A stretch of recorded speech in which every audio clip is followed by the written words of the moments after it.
દાંતામાં એસએમસીનો double ધડાકો, 2 દિવસમાં લાખોનો દારૂ ઝડપાયો. છતાં બનાસકાંઠામાં દારૂની લાઇન કોના આશીર્વાદે ચાલી? એસએમસીએ દાંતા વિસ્તારમાં બીજા દિવસે પણ મેગા કાર્યવાહી કરીને ગેરકાયદે વિદેશી દારૂના કાળા કારોબાર પર મોટો પ્રહાર કર્યો છે. 14 અને 15 જુલાઈના 2 દિવસમાં લાખો રૂપિયાનો વિદેશી દારૂ અને વાહનો સહિત કરોડોની કિંમતનો મુદ્દામાલ કબજે થતાં બનાસકાંઠાના દારૂના નેટવર્ક ઉપર ગંભીર સવાલો ઊભા થયા છે. 14 જુલાઈની કાર્યવાહીમાં એસએમસીએ 20.94 લાખનો મુદ્દામાલ અને 11.94 લાખનો વિદેશી દારૂ ઝડપ્યો હતો. આ કેસમાં મુખ્ય આરોપી તરીકે ગુલાબસિંહ ઉર્ફે વાસુ રામસિંહ વાઘેલા અને વાદર ઉર્ફે કેતનસિંહ રામસિંહ વાઘેલા રહે રામનગર તાલુકો દાંતીવાડા સામે ગુનો નોંધાયો છે. બંને પ્રોહિબિશનના ગુનાઓમાં અગાઉથી ગુનાહિત ઇતિહાસ ધરાવતા હોવાનું પોલીસે જણાવ્યું છે.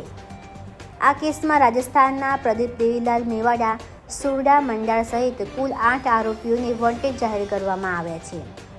15 જુલાઈએ ફરી એસએમસીએ સતલાસણા ગોરડ બ્રિજ નજીક રંગપુર રોડ ઉપરથી આશરે 100 પેટી IMFL અને બિયર સહિત 2594 બોટલ ઝડપી હતી.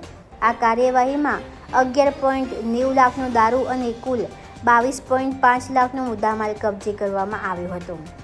આ કેસમાં ઉપેન્દ્રસિંહ રાજુસિંહ ચૌહાણ અને શ્રવણસિંહ જીતેન્દ્રસિંહ ચૌહાણ ઝાલરા કરજા ગામ તાલુકો અમીરગઢની ધરપકડ કરવામાં આવી છે, જ્યારે અન્ય 4 આરોપીને વોન્ટેડ જાહેર કરવામાં આવ્યા છે.